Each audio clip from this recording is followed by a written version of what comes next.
Pues muchas gracias a toda la comunidad de ortopedistas del Hospital Magdalena de las Salinas por la oportunidad de poder colaborar y participar un poquito con ustedes. El objetivo en esta ocasión es mantener el mensaje del Consejo Mexicano de Ortopedia y hablar un poquito de elaboración de casos clínicos. Lo más importante que quiero dejarles es nada más.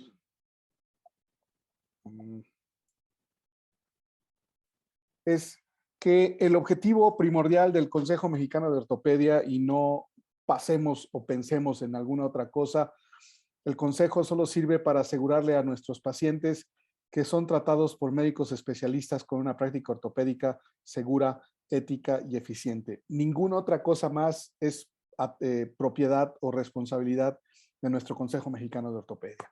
El sustento por el cual en el Consejo establecimos o se establece la certificación, viene desde el 1973, es que ahora nuestros médicos recién egresados y después de cierto periodo de tiempo se deben de hacer una certificación en donde se presentan una bitácora de actividades, se evalúa al aspirante en una consulta ortopédica, en una cirugía y en un examen de conocimientos digitalizado. Y nos vamos a enfocar específicamente en la evaluación del examen digitalizado. Este examen consta de estas 4 divisiones: ortopedia pediátrica, traumatología pediátrica, ortopedia de adultos y traumatología de adultos. Y se ha dejado una porción que se llama de casos especiales para patologías poco frecuentes, algunas otras condiciones que estén entre comillas de moda para hacer preguntas para nuestros alumnos, tal vez de repente tumores, tal vez de repente cirugía compleja de columna, tal vez de repente cirugía de revisión, cadera, rodilla o el paciente politraumatizado. Entonces, bajo este esquema es que nosotros tenemos los casos clínicos y la evaluación. Este es el ejemplo de la bitácora que todos nuestros alumnos deben de presentar al final de su 4º año y para inscribirse.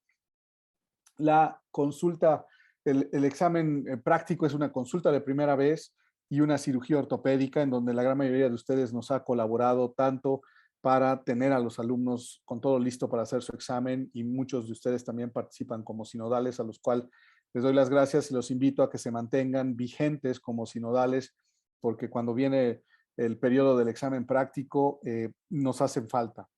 Es muy importante que se tenga una calificación o una evaluación satisfactoria para poder pasar al examen escrito. A diferencia de lo que se hacía hasta el 2005, primero hacíamos un examen escrito y luego de tener una calificación suficiente de este examen, hacíamos el examen práctico con los sinodales. Ahora hemos invertido, queremos vigilar el desarrollo en la consulta, el desarrollo quirúrgico y posteriormente hacer un examen. Esto nos ha hecho que tengamos muchos cursos de preparación de sinodales que tienen un valor curricular para la vigencia de certificación, y estamos en prácticamente todas las actividades académicas a lo largo y ancho del país. Estamos con algunos programas específicos en ciertos hospitales, en ciertas regiones, en donde lo que queremos es involucrar a la mayor cantidad de ortopedistas presentes. El examen escrito consta de 60 casos basados en imágenes, no son exámenes de las imágenes, es algo que de repente inquieta a los que lo presentan. Son casos con 5 reactivos de opción múltiple, 4 opciones múltiples, una sola respuesta correcta, que dan un total de 300 reactivos. Y de estos 300 reactivos, a partir del próximo año, el número de reactivos que hay que tener correctos para poder estar certificado es de 210. Hay algunos términos en los exámenes escritos que desarrollamos en el Consejo que les quiero platicar.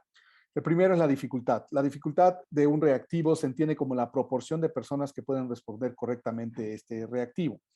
Entre mayor sea la proporción, menor es la dificultad. O sea, mientras más lo respondan, más fácil es la pregunta. Y lo que les quiero mostrar es estos aspectos del examen, perdón. Es que la manera en la que se califica es de forma estadística, y entonces estas preguntas se van calificando como muy difíciles, medianamente difíciles, de dificultad media, medianamente fáciles y fáciles. Esto es una clasificación estadística perfectamente establecida, nada con la que nos hemos apoyado en el Consejo. Y todas ellas generan este valor y a la hora de terminar el examen hacemos algunas reuniones para analizar y revisar y con base en eso definir qué preguntas se pueden quedar, qué preguntas no se deben de quedar y qué preguntas tenemos que cambiar o corregir. Haciendo un análisis de dos exámenes, 2011 y 2020, la gran mayoría de nuestras preguntas están ubicadas básicamente en la de dictamen de muy fácil a fácil, aproximadamente el 70% de nuestras preguntas. Y cuando nos queremos enfocar en las preguntas que son de aspectos muy difíciles, pues en el 2011 tuvimos 4 reactivos que conformaron el 1% y en el 2012 nada más 9 reactivos, el 3%. ¿Esto qué significa? Que independientemente de la visión que se tiene del examen, este es un examen sumamente fácil. Los responsables de que el examen sea fácil o no, pues prácticamente somos nosotros. El otro término que manejamos en cuanto a la evaluación de un examen es el término de discriminación. Este término implica que cada reactivo mide la misma habilidad o competencia de los que lo presentan, pero debemos de esperar que quien tuvo una puntuación alta a lo largo del examen va a tener más posibilidades de contestar correctamente la pregunta. Y aquí les muestro, de acuerdo al número de preguntas que tenemos en nuestro examen, cómo la gran mayoría caen dentro de que debemos descartar esa pregunta o que su calidad de discriminación es pobre. Esto significa que no necesariamente un ortopedista la puede contestar. A lo mejor un médico general y a lo mejor un estudiante de medicina tienen la misma habilidad para contestar esta pregunta. Y ahí es donde hemos hecho mucho énfasis a la hora de trabajar nuestros conceptos. ¿Qué buscamos el día de hoy? Pues en primer lugar, hacerles una invitación a todos ustedes a que nos envíen casos. Estamos buscando herramientas y estímulos para que, por ejemplo, mantengan su vigencia de certificación, mantengamos un mejor banco de datos y le demos mayor o mejor proyección a cada uno de sus hospitales. En este caso, ustedes, que pues prácticamente son 3 los hospitales a lo largo y ancho del país que son dedicados exclusivamente a ortopedia. Probablemente el más relevante sean ustedes. También hacemos una invitación a que vayan a la sede del Consejo Mexicano de Ortopedia a revisar los casos. Su opinión es muy importante. Nos queda muy claro que la experiencia y la docencia que se imparte en este hospital es muy relevante y lo que no nos gusta es que no tenemos mucha presencia de ustedes. Tal vez 1 o 2 médicos están con nosotros y esperamos y deseamos que mínimo sean unos 30, unos 40. Y vamos a cambiar ahora con este tipo de condiciones en donde lo que estamos buscando es, uno, los incentivos son generar puntos de vigencia de certificación; dos, mantener la actualización médica continua; tres, darles la oportunidad de ser sinodales. Creo que es importante todo lo que ustedes hacen para poder retroalimentar en la formación de sinodales y mantenerse como sinodales. Y finalmente, dentro de los objetivos de este programa es incrementar nuestra base de casos clínicos. Actualmente tenemos ya 2 exámenes grandes, vamos a llamar, en donde tenemos el examen clásico a finales de febrero y luego ahora en junio tenemos un examen para aquellos que no pudieron ser certificados. Pero además tenemos exámenes de vigencia de certificación que prácticamente nos dan un total entre 10 a 15 exámenes a lo largo y ancho del país, en donde lo que necesitamos es una mejor base de casos clínicos para podernos nutrir. Por supuesto, queremos promover la aportación de casos. Estoy seguro que todos y cada uno de ustedes en su práctica de consulta externa en el hospital tienen un sinnúmero de casos que pudieran alentar al desarrollo de los mismos, especialmente en sedes formadoras como ustedes, que probablemente sea la más grande en cuanto a formación de médicos ortopedistas, pero también queremos hacer una vinculación.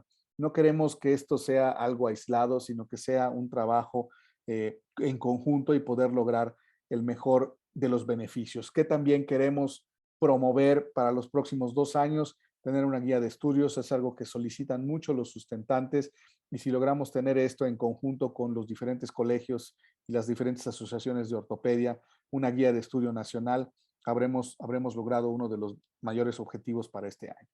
Pero además también queremos que se optimice la difusión en todos los hospitales como ustedes del examen de certificación y cuál es la relevancia profesional. Algunos sustentantes llegan y nos dicen, pues yo no sabía que tenía que certificarme o simplemente hago esto porque es lo que me recomiendan o porque si no lo hago no obtengo mi cédula profesional de especialista. Queremos darle un giro a algo más amable y que los diferentes médicos entiendan la relevancia profesional, que no es ninguna ganancia secundaria, sino simplemente, insisto, queremos que tengamos una estandarización de la práctica ortopédica y que sea segura para nuestros pacientes.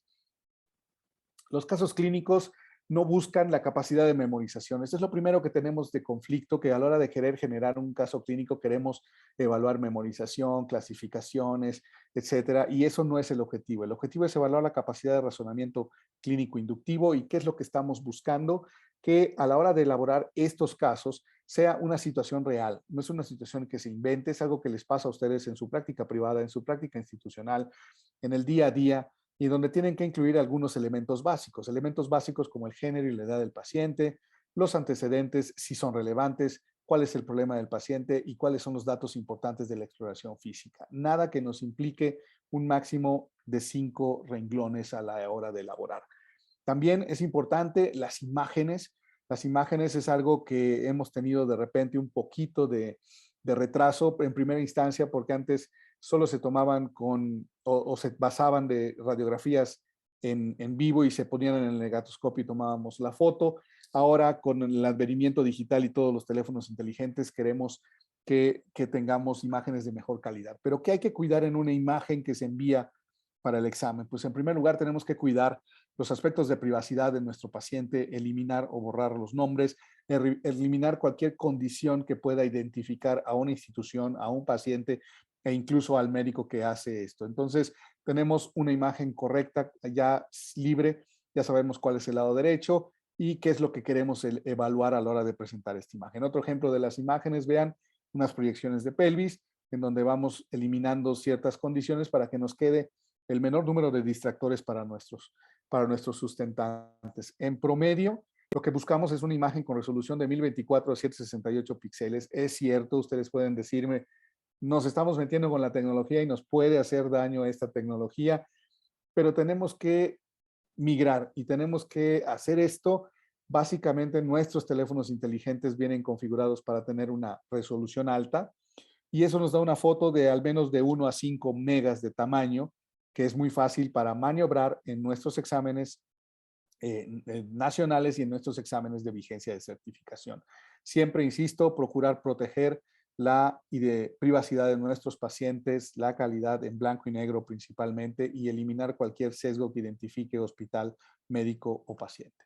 Y al final, ¿cómo queda una pregunta? Pues miren, aquí les pongo un ejemplo, está la imagen radiográfica y hay un texto. Renglón y medio, 2 renglones, es lo que buscamos. Queremos algo simple que atraiga al inicio la atención del sustentante, pero que luego se dirija y las preguntas que estamos haciendo sean preguntas más inductivas que de memorización, para que no tengan que estarse regresando o volviendo a ver la imagen muchas veces. Para poder contestar estas preguntas del caso clínico, lo que se quiere es que se lea y se entienda el problema clínico específico del paciente. Son 5 preguntas por cada caso, 4 respuestas de opción múltiple, les insisto. Tenemos que eliminar algunas muletillas a la hora de elaborar los reactivos. Nunca hay que poner exceptos, nunca hay que poner todas menos, tampoco hay que poner A y B son correctas. Es una sola respuesta correcta y hay que tener mucho cuidado con el tipo de distractores que estamos utilizando, porque lo que necesitamos es que no sea un distractor que de plano el alumno diga, pues está tan descabellado que no la voy a incluir. El objetivo de los textos de los casos clínicos es que nos señalen un problema concreto, con un enunciado claro, completo, en un lenguaje simple. 2 opciones de respuesta, insisto, una sola respuesta correcta y 3 distractores que vayan en línea con lo que están ustedes preguntando y no sea una pregunta con dificultad mínima o una pregunta con discriminación muy baja que haya que eliminarla apenas la utilicemos por primera ocasión. ¿Cómo serían unas preguntas? Pues de acuerdo a esto son cosas que usamos en el examen, un enunciado corto, pregunta muy clara, una sola respuesta, y aquí también hablando de osteosíntesis, también poner un principio biomecánico, poner los demás principios biomecánicos que no se interactúen, que no confundan y la sola respuesta correcta. Al final, ¿qué es lo que queremos? Pues así es como queremos que lleguen los casos clínicos al Consejo Mexicano de Ortopedia, un documento de Word que tenga una imagen, un texto, las 5 preguntas, marcada la respuesta correcta, ya sea con un cambio de color, ya sea con negritas, pero es muy importante. ¿Qué beneficios les otorga esto. En primera instancia, cuando el caso se integra a la base de datos, ustedes obtienen en automático 10 puntos. Y si ustedes dicen, yo mandé 20 casos, pues tendrán 20 por 10 puntos. A veces se tienen que hacer de 2 a 3 revisiones por caso, porque las opiniones son distintas. A veces se quiere considerar más detalles en ortografía, más detalles en gramática, a veces hay una actualización. Y aquí es donde viene otra parte importante de elaborar los casos clínicos. Número 1, necesitamos el nombre del médico. Muchas veces nos pone solo un apellido, muchas veces nos pone solo iniciales. Aquí tengan ustedes la tranquilidad de que la confidencialidad está perfectamente protegida. Necesitamos su nombre completo. El caso clínico es de un solo médico. Podrán tener la colaboración de 2 o de 3, hasta de un médico residente, pero el que envía el caso es uno solo. A él solo se le va a entregar la puntuación. No se requieren de 2 o 3 colaboradores, es muy importante. Y lo otro es la bibliografía. Ahora estamos en una campaña más agresiva en promover la revisión bibliográfica, utilizar nuestras revistas Acta Ortopédica Mexicana, utilizar la revista alterna OrtoTips, utilizar todas las bases de datos que podemos tener, las cosas que nos está dando la universidad, especialmente a los profesores, los diferentes artículos y las diferentes revistas que está promoviendo el Programa Único de Especialidades Médicas, al menos en la Ciudad de México. Sí es cierto que fuera de la Ciudad de México el manejo con las universidades es un poquito más relajado y a veces poco involucrado, pero lo que queremos es que haya una evidencia bibliográfica de que la respuesta es la correcta. ¿No se imaginan? Conforme los exámenes han progresado, cada vez llegan más solicitudes de revisión, solicitudes de aceptación o negación de una respuesta. Entonces, eso lo tenemos que seguir manejando e investigando.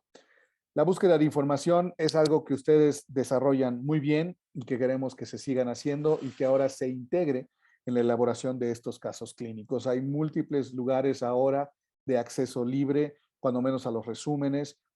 Todos estos accesos son de acceso libre en la bibliografía latinoamericana. Insisto, queremos darle un impulso al Acta Ortopédica Mexicana y también a la revista OrtoTips para que podamos mejorar de una forma combinada su factor de impacto y el que nosotros tengamos una herramienta de nuestra literatura y de los casos que hacen todos nuestros colegas. ¿A dónde envían una vez que completen sus casos? Este es el correo electrónico info@cmot.com.mx.